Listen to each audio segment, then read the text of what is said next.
자, 안녕하세요. 친절한 주연쌤입니다.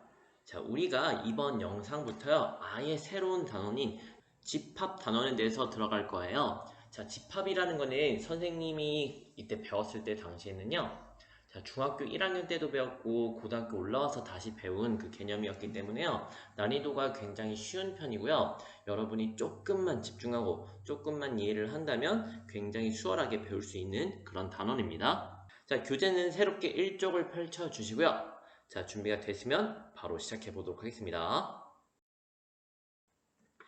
일단 집합이라는 거는요, 일단 우리 일상생활에서 말하는 집합이랑 비슷한데요, 약간 다른 게 뭐냐, 자, 수학에서의 집합은, 자, 우리가 만약에 일상생활에서 자, 집합하라 라고 하면은 어떤 뜻이죠? 모여달라는 뜻이죠.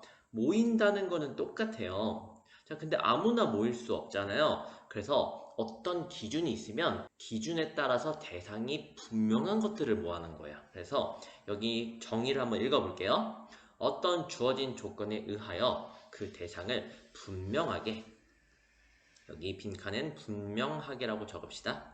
분명하게 구별할 수 있는 것들의 모임이다. 자, 예를 한번 들어볼게요.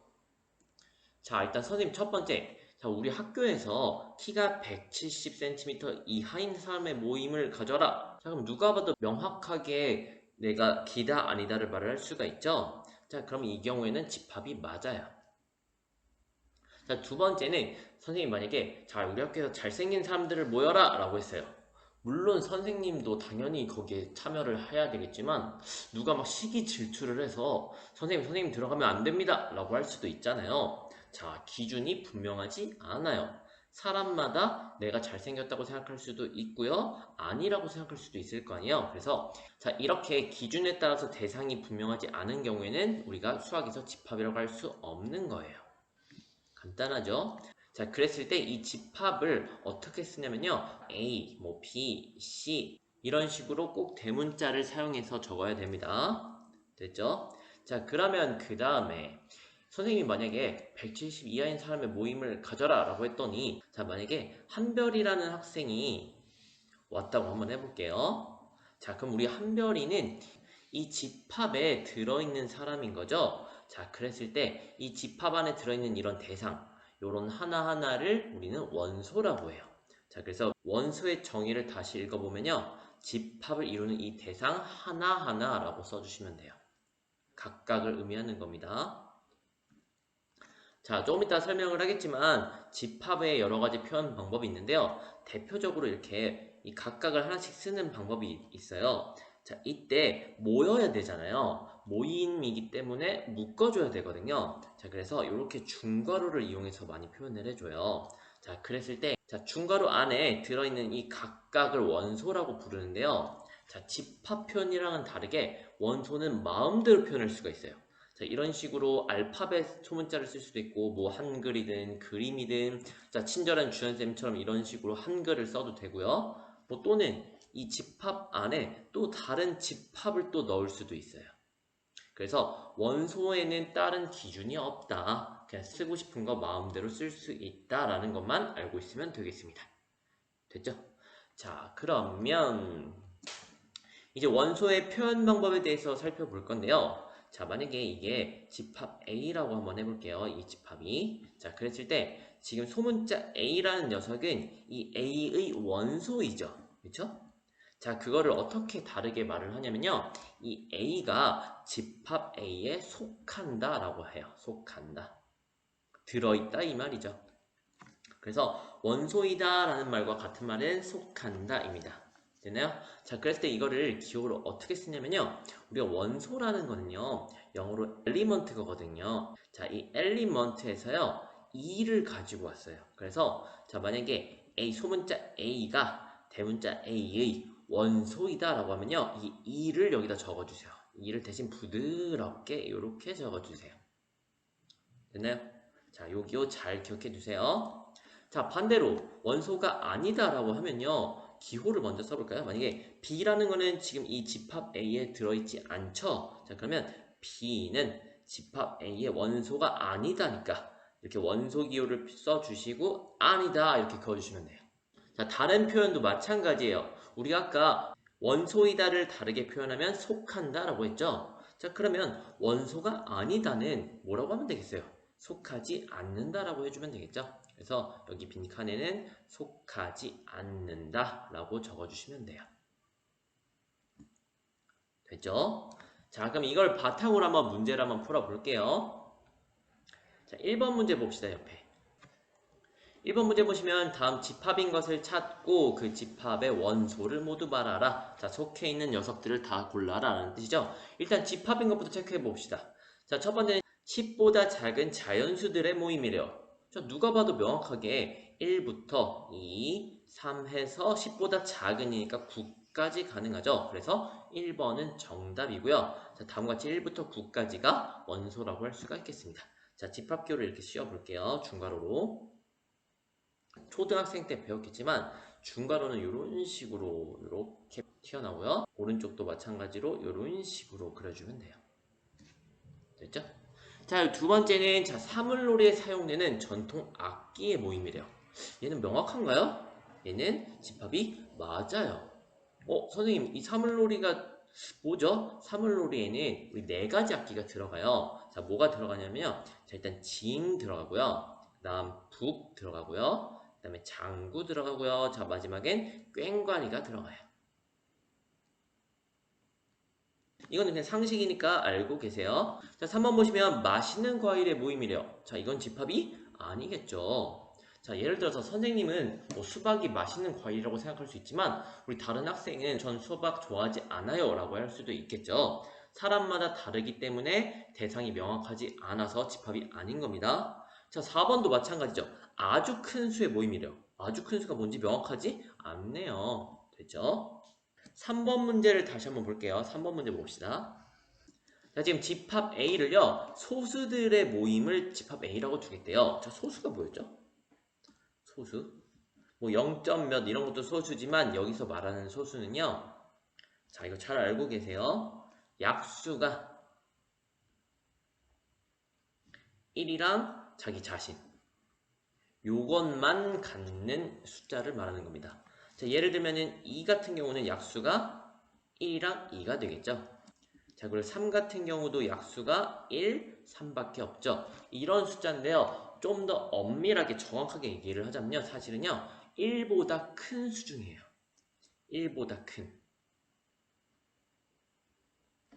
수중이. 결국 1은 소수에 절대 들어가지 않는다는 의미입니다. 됐죠? 즉 1보다 큰 수 중에 약수가 1과 자긴 자신밖에 없는 거다. 자, 이제 구분되겠죠? 자, 그러면 한번 살펴봅시다. 자, 예를 들면 그러면 집합 A에는요. 소수 뭐뭐 있는지 한번 써볼게요. 아까 2, 3 있다고 그랬고요. 또 누구 있죠? 4는 안 되죠. 약수 2가 있으니까요. 5 되고요. 그 다음은요? 7 되고요. 그 다음은요? 9는 안 되고요. 11 되고요. 이런 식으로 말을 할 수가 있겠네요. 됐죠? 자, 그러면 자 각각의 숫자들이 원소인지 아닌지 자 기호를 한번 사용해 봅시다. 자, 1은 A의 원소 맞나요? 선생님이 아까 1보다 큰 수 중에서라 그랬죠? 그래서 1번은 원소가 아니다 라고 써주시면 되고요. 자, 2번은요. 2는 원소가 맞죠. 여기 있으니까요. 그렇죠? 자, 3번은요. 5 역시 원소가 맞아요. 소수예요. 자, 4번은요. 6은 원소가 아니겠죠. 왜냐면요. 2라는 녀석은 6의 약수잖아요. 2 곱하기 3이 6이니까요. 하지만 2랑 3은 6 자기 자신이 아니죠? 자, 참고로 이런 숫자를 우리 뭐라고 말하냐면요. 합성수라고 말해요. 합성수.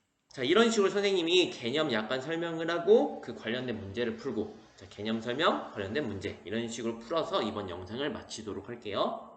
자, 그 다음 두 번째 개념 한번 봅시다. 이제 집합을 어떻게 표현할 수 있나 라는 거를 한번 볼게요. 자, 이제 집합의 표현 방법이 있는데요. 집합의 표현 방법은 크게 세 가지예요. 선생님이 수업 시간에는 여기를 대문자라고 썼지만요. 뭐 상관없어요. 대문자로 쓰든 뭐 세 가지라고 쓰든 상관이 없습니다.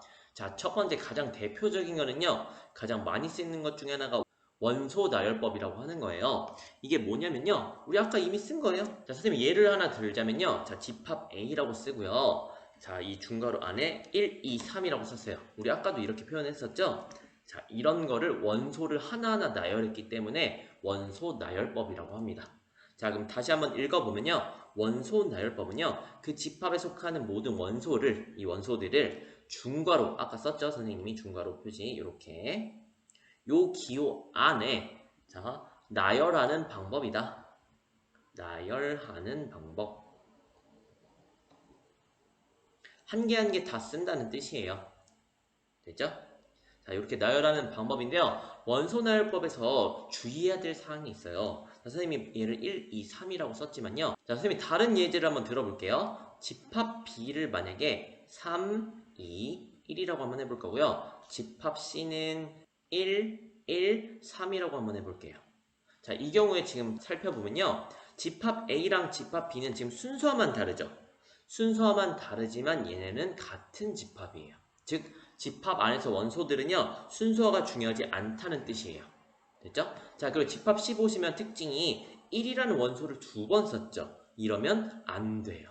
원소 나열법에서요, 같은 원소는 한 번만 쓴다는 규칙이 있습니다. 됐죠? 요 두 가지 잘 기억해 두세요. 두 번째 방법은요, 이것도 은근히 많이 쓰이는데요. 두 번째 방법은 조건 제시법이라는 거예요. 말 그대로 어떤 조건을 제시해서 집합을 나타내는 건데요. 이거는 약간 복잡해 보이긴 하지만 표현하기가 가장 수월한 그런 집합 표현 방법이에요. 예를 들어서 방금 1, 2, 3이라고 쓴 거를 조건 제시법을 써볼게요. 자, 우리가 보통 조건 제시법은 어떻게 쓰냐면요. 중괄호는 똑같이 쓰고요. 자, 이거를 X 써주시고 짝대기를 그어주세요. 그리고 1, 2, 3을 우리가 표현하는 겁니다. 자, 우리 1, 2, 3은 뭐라고 표현할 수가 있을까요? 자, 예를 들면은 선생님이 3 이하의 자연수라고 할 수도 있겠고요. 4보다 작은 자연수라고 할 수도 있겠고요. 뭐 여러 가지 표현 방법이 있겠죠? 자, 한번 표현해 봅시다. 그럼 방금 얘기한 것처럼 x는 3보다 작거나 같은 이러한 자연수라고 해봅시다. 요거인 자연수요. 자, 그리고 괄호를 닫아주시는데요. 여기서 앞에 이 막대기 앞에 쓴 이 x는 무엇이냐면요. 이 원소를 대표하는 문자예요. 이 원소의 대표 문자다. 자, 우리 학교 수학에서는 대부분 x라고 많이 쓰지만요. 사실 꼭 여기 x라고 쓸 필요 없어요. 뭐 y라고 쓰든 z라고 쓰든 마음대로 써도 상관이 없습니다. 자, 그리고 이 막대기를 뭐라고 읽냐면요. 막대기를 영어로 바라고 하잖아요. 바. 그래서 얘를 바라고 읽어요. 자, 그 다음에 이 뒤에 뭐 x가 3 이하인 자연수다라고 지금 설명이 들어있죠. 이 녀석이 뭐냐면요. 이 원소들의 공통된 성질이에요. 자, 다 공통적으로 3보다 작거나 같은 자연수인 거죠. 그래서 여기는 이 원소의 공통된 성질이다. 공통된 성질. 즉, 이 x바라고 쓰인 이 바 오른쪽에 이 원소들의 조건을 쓰는 거예요. 됐죠? 그래서 결국 조건 제시법을 다시 한번 읽어보면요. 원소가 가지는 공통된 성질을 조건으로 제시하는 방법이다. 자, 이렇게 나타내 주시면 되겠습니다. 자, 그렇기 때문에 이 뒤에 조건에 쓰이는 부분은요, 사람마다 표현을 다르게 할 수 있기 때문에요, 한 가지 방법만 있는 게 아니에요. 여러 가지 우리가 말만 되게, 누가 봐도 이거구나 라는 것만 표현할 수 있으면 되겠습니다. 됐죠? 자, 그 다음 세 번째 방법은 뭐가 있냐면요. 자, 이렇게 중괄호를 표현하는 방법 말고요. 자, 우리가 벤 다이어그램이라는 게 있어요. 자, 벤 다이어그램. 저희는 간단하게 말해서 이 집합을 그림으로 나타내는 건데요. 자, 영국의 수학자 벤이라는 사람이 개발을 했기 때문에 벤이 개발한 다이어그램, 즉 그림인 겁니다. 자, 요거를 방금 선생님이 적인 예시를 통해서 그려보면요. 집합 A를 적어주고요. 자, 보따리처럼 이렇게 그려주세요. 그리고 이 안에 1, 2, 3이 원소죠. 자, 1, 2, 3을 그냥 마음대로 써주세요. 순서에 상관없이. 그리고 여기는 이렇게 컴마를 찍은 게 아니에요. 그냥 이렇게 돌아다니는 것처럼 이렇게 아무렇게나 써주면 됩니다. 됐죠? 이게 벤 다이어그램이에요. 자, 그럼 선생님 질문 한번 해볼게요. 자, 원소나열법이랑 벤 다이어그램 보시면요. 원소나열법도 어차피 1, 2, 3을 각각 썼고요. 벤 다이어그램도 1, 2, 3을 각각 썼잖아요. 그럼 굳이 얘를 이렇게 그림으로 나타낼 필요가 있을까요? 굳이 나타낼 필요가 없을 것 같죠? 자, 하지만 선생님 만약에 다른 예를 또 가지고 와볼게요. 만약에 집합 B라는 녀석을요, 선생님이 1, 3, 4라고 한번 해봅시다. 자, 그러면 지금 A는 1, 2, 3이었고요. B는 1, 3, 4잖아요. 그럼 A랑 B를 비교해보면 1이랑 3은 공통적으로 들어있죠. 하지만 4는 B에만 들어있잖아요. 이러한 경우에 원소 나열법은요, 각각 다 써줘야 돼요. 집합 A, 집합 B 다 써줘야 되지만 이걸 벤 다이어그램으로 나타내면요. 자, 집합 B를 써주시고요. 1, 3은 어차피 B에도 있잖아요. 자, 그러면 이런 식으로 B에는 이렇게 그려주시고요. 4만 바깥쪽에 추가로 그려주시면 돼요. 즉, 벤 다이어그램의 굉장히 큰 특징이자 장점은요. 이 집합들의 관계를 한눈에 이렇게 표현할 수가 있어요. 되죠? 아, 이러한 차이가 있구나 정도를 알고 있으면 되겠습니다. 되죠? 자, 그럼 이거를 예를 한번 가지고 세 가지 방법으로 모두 표현해 봅시다. 자, 아래쪽에 예시 보시면요. 5보다 크면서 15보다 작은 짝수들을 모아놓은 거를 집합 A라고 쓰겠대요. 자, 이거를 자, 첫 번째 원소 나열법, 두 번째 조건 제시법, 그리고 세 번째 벤 다이어그램으로 한번 표현해 보세요. 자, 영상을 잠깐 멈추고요. 우리 학생이 각자 먼저 표현을 한번 해보세요. 자, 잘 표현했죠? 자, 선생님이랑 같이 한번 맞춰봅시다. 일단 집합 A니까요. A는 이라고 적고요. 그 다음에 5보다 크고 15보다 작으니까 6부터 시작하겠죠? 그러한 짝수들을 모아라 라고 했기 때문에요. 6, 8, 10, 12, 14까지 이렇게 원소 5개를 적어주시면 이게 원소 나열법입니다. 됐죠? 자, 그럼 이거를 그럼 조건 제시법으로 한번 다시 표현해 봅시다. 조건 제시법이에요. 자, 집합 A는 자, 똑같이 중괄호를 그려주시고요. 자, X 바라고 씌워주시고 그 X가 누구니? 라고 했을 때 걔를 설명해 볼게요. 자, X는 자, 여기 위에 보시면 5보다 크고 15보다 작은 짝수입니다. 이것도 하나의 설명이죠. 이걸 그대로 여기다 적어주세요. 그리고 괄호를 닫아주시면 돼요. 자, 즉 여기 들어갈 말은 x는 5보다 크고 15보다 작은 짝수라고 적어주시면 되겠습니다. 뭐 또는 다르게 표현할 수도 있어요. 뭐 6보다 크거나 같고 14보다 작거나 같은 짝수 이렇게 적어주셔도 되고요. 또는 뭐 기호로 5보다 크고 x가 뭐 15보다 작다 이렇게 한 5인 짝수 뭐 이런 식으로 표현해줘도 돼요. 자, 등등등 우리가 말만 되게 누가 들어도 명확하게만 표현할 수 있으면 되는 겁니다. 됐죠? 자, 세 번째는 이거를 그림, 즉 벤 다이어그램으로 나타내 봅시다. 자, A라고 적어주시고 보따리를 다음과 같이 그려주시고요. 자, 이 안에 6, 8, 10, 12, 14를 그냥 적어주시면 돼요. 자, 아무렇게나 적어주세요. 순서 상관이 없습니다. 12, 14 이런 식으로 적어주시면 이게 벤 다이어그램이에요. 됐죠? 자, 그럼 이와 관련된 문제를 옆에 2번 문제에서 한번 풀어보도록 합시다. 자, 2번 문제 보시면요. 자, 다음 집합에서 자, 공통된 성질을 제시하여 나타낸 집합은 요게 조건 제시법이란 뜻이에요. 우리 교육과정에서 대놓고 조건 제시법이다 이렇게 나와 있진 않거든요. 하지만 이거 이름 자체가 조건 제시법이에요. 알고 있으면 더 편하니까 우리 명명법을 알고 있읍시다. 이거를 원소를 나열해서 나타내고 자, 원소를 나열했다는 말은 이건 원소 나열법이에요. 원소 나열법. 자, 반대로 원소 나열법으로 나타낸 것은 조건 제시법으로 나타내세요 라는 문제예요. 자, 그럼 1번 봅시다. 1번은 지금 조건 제시법으로 나타냈죠? 자, x 반대요. 그 x는 누구니? 라고 했을 때 자, 뒤에 설명이 나와 있어요. 이 x는요 5 이상 8 이하의 자연수래요. 자, 얘를 원소 나열법으로 표현해 봅시다. 자, 5 이상이니까 5 포함되어 있죠? 5, 그 다음에 6, 7, 8까지겠네요. 자, 그리고 괄호를 닫아주세요. 이게 원소 나열법 표현 방법이다. 됐죠? 자, 2번은 이번에 원소 나열법으로 표현되어 있으니까 얘를 조건 제시법으로 표현해 봅시다. 일단 x 바라고 써주시고요. 이 x에 대한 설명을 할 건데요.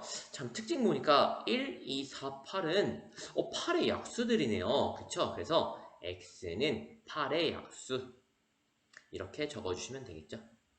그리고 괄호를 닫아주세요. 물론 뭐 1, 2, 4, 8만 표현할 수 있으면 다르게 써도 상관이 없습니다. 됐죠? 자, 그 다음 세 번째 개념으로 한번 넘어가 보도록 합시다.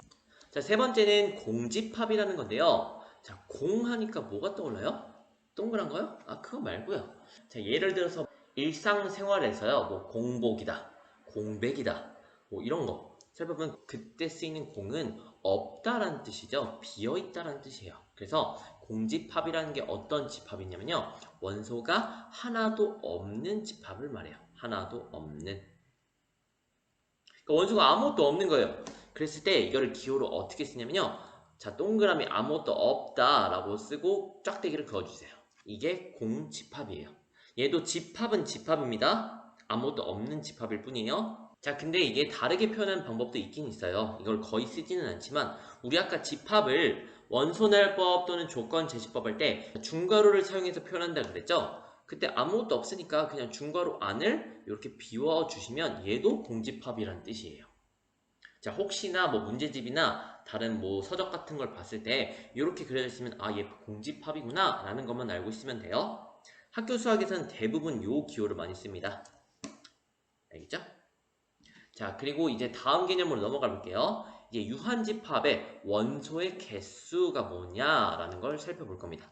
자, 유한집합이라는 거는 집합 안에 원소가 유한개라는 거예요. 아까 선생님이 예를 들었었죠. 집합 A가 1, 2, 3이라고 하면요. 이 원소의 개수가 몇 개예요? 3개죠. 자, 이랬을 때 이 원소의 개수를 어떻게 표현할 거냐면요. 우리 개수라는 건 영어로 number라고 하죠. 그 number에서 n을 가지고 오세요. 그래서 n이라고 쓰시고요. A의 원소의 개수다 라고 한다면 괄호를 써주시고 그 괄호 안에 A라고 적어주시면 돼요. 그래서 이 의미는요. 집합 A의 원소의 개수가 몇 개니? 라고 물어본 겁니다. 자, 그럼 이 예시를 통해서 적어주시면 얘는 3개겠죠? 그래서 3 이렇게 적어주시는 거예요. 됐죠? 자, 한 번 더 해볼게요. 그럼 만약에 집합 B가 있는데요. 자, 집합 B가 만약에 1, 3, 5, 7이라고 해봅시다. 자, 집합 B의 원소의 개수는 몇 개죠? 4개죠? 이걸 어떻게 쓰냐면요. 자, NB라고 쓰고요. 집합 B니까요. 이 4개니까 4 이렇게 적어주시면 되는 겁니다. 됐죠? 자, 그러면 방금 배운 공집합 한번 봅시다. 자, 공집합은 원소가 안에 몇 개 있는 거라 그랬죠? 없다 그랬죠? 그러면 만약에 집합 A가 공집합인 경우에는요. 집합 A의 원소의 개수는 몇 개다? 0개다. 0이라고 적어주시면 돼요. 자, 다시 한번 쓸게요. 공집합의 원소의 개수는 0개인 겁니다. 자, 그랬을 때 다음 이 아래 2개를 조심해야 돼요. 자, 이 아래에 원소의 개수, 이렇게 생긴 집합의 원소의 개수, 그리고 0이라고 쓴 녀석의 원소의 개수는 몇 개일까요? 얘는 둘 다 한 개가 정답이에요. 선생님, 공집합은 0개라면서요? 자, 이 녀석은 지금 이 집합 기호 안에 공집합 기호를 다시 썼죠. 자, 이 말은 이 집합 표시가 있고요. 그냥 원소 자체로 공집합처럼 생긴 이 그림을 그냥 그린 거예요.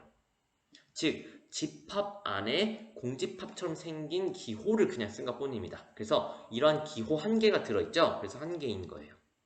아래도 마찬가지로 집합 기호 안에 0이라는 원소 한 개가 있죠? 그래서 원소가 한 개인 겁니다. 조심해야 돼요. 다시 한번 예를 들어 봅시다. 자, C라는 집합을 선생님이요.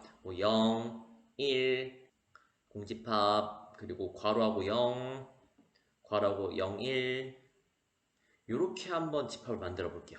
이때 집합 C의 원소의 개수는 몇 개일까요? 얘는 5개가 정답이에요. 간단해요. 이 원소가 0, 1, 그리고 공집합처럼 생긴 요 기호, 그리고 집합 0을 원소로 쓴 거고요. 집합 0, 1을 원소로 쓴 거예요. 그래서 원소는 총 5개입니다. 라고 말해주면 돼요. 그 원소를 모두 다 써봐라 라고 한다면요. 0, 1, 공집합 기호, 그리고 집합 0, 집합 0, 1 이게 원소인 거예요. C의. 됐죠? 선생님이 아까 원소는 제한 없이 뭐 그림을 그리든 집합을 쓰든 뭐 한글로 쓰든 상관이 없다 그랬죠? 이런 것만 조심해 주세요. 자, 그럼 오늘 마지막 옆에 4번 문제를 풀고 이번 영상 마치도록 하겠습니다. 자, 다음 집합에서 원소가 유한계인 집합을 찾고 그 집합 원소의 개수를 구하라 라고 했죠? 자, 그럼 다음같이 A, B, C, D를 보면요. 지금 조건제시법을 써있잖아요. 조건 제시법을 써있는 경우에는요. 원소가 정확하게 눈에 보이지 않거든요. 이런 경우에는요. 먼저 원소 나열법을 표현해주세요.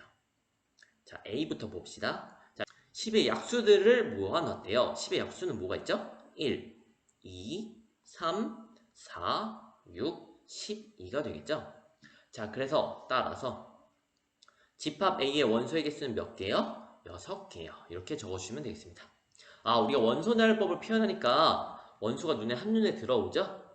자, 이런 식으로 같이 해볼게요, 다시. 자, 집합 B를 보시면은 3의 배수들을 다 적어달래요. 3의 배수예요. 자, 3, 6, 9, 12, 15, 18 등등등 겁나게 많죠. 얘는 유한집합이 아니네요. 얘는 무한집합이라 그래요. 원소가 무한개로 많다는 겁니다. 얘는 원소의 개수를 표현할 수가 없어요. 됐죠? 자, 그 다음에 집합 C 보시면요. 자, 2차 방정식을 만족하는 이 x들을 모아놨대요. 즉 헤드를 모아놨다는 뜻이죠. 그럼 얘는 인수분해를 해야 될 거 아니에요. 자, 얘는 어떻게 인수분해 되겠죠? 마이너스 2랑 마이너스 3으로 적어주시면 이렇게 곱해서 마이너스 5가 되니까 얘는 이렇게 다시 쓸 수가 있겠죠? 일단 x가 x-2 x-3이 0이구나. 자, 그럼 해가 뭐 또는 뭐예요? 2 또는 3이겠죠? 그래서 얘를 원소 나열법을 표현해보면은 그냥 2, 3 이렇게 적어주시면 되겠습니다. 자, 따라서 NC는 뭐라고 쓰면 되겠어요? 얘는 2라고 적어주시면 되겠죠? 자, 마지막 D 보시면요. 자, X는 뭐냐라고 했을 때요. X제곱 플러스 1이 0보다 작거나 같은 실수들을 모아놨대요. 선생님이 이전에 어떤 실수들을, 이게 지금 x가 실수잖아요. 실수를 제곱하면 항상 어떻게 된다 그랬죠? 0보다 크거나 같다라고 그랬어요. 항상. 이거 반드시 기억하고 계세요. 자, 간단하게 예를 들어서 2라는 양수를 제곱하면 4가 되죠. 얘는 0보다 크죠. 그 다음에 0을 제곱하면 그냥 0이죠. 그 다음에 마이너스 2를 제곱하면 몇이죠? 마이너스가 어차피 제곱에 의해서 사라지니까 얘는 4가 되겠죠. 얘도 0보다 커요. 즉 실수들은 제곱을 해주면 무조건 양수거나 0이 되거든요. 그래서 항상 0보다 크거나 같아요. 자, 그러면 이런 실수 값에다가 1을 더하면 무조건 얘는 1보다 크거나 같아지겠죠. 그럼 0보다 작거나 같을 수 없어요. 자, 결국 집합 D는요 공집합이란 뜻이에요. 원소가 없어요. 이렇게 만족하는 x는 없어요. 됐죠? 자, 따라서 집합 D의 원소의 개수는 몇 개라고요? 없으니까 0개라고 써주시면 되겠습니다. 됐죠? 자, 이렇게 해서 우리 처음 집합 개념, 그리고 원소, 그리고 집합 표현 방법, 그리고 원소의 개수 이런 거에 대해서 한번 배워봤어요. 자, 집합은 다음과 같이 우리가 앞에서 배운 수학이랑은 약간 다르지만요. 자, 여러분이 충분히 이해할 수 있는 개념이기 때문에요. 우리 조금만 더 집중해서 들어보시고요. 자, 그리고 복습 철저히 하게 한번 해보도록 합시다. 됐죠? 자, 오늘도 너무 고생 많았고 우리는 다음 영상에서 만나요. 안녕.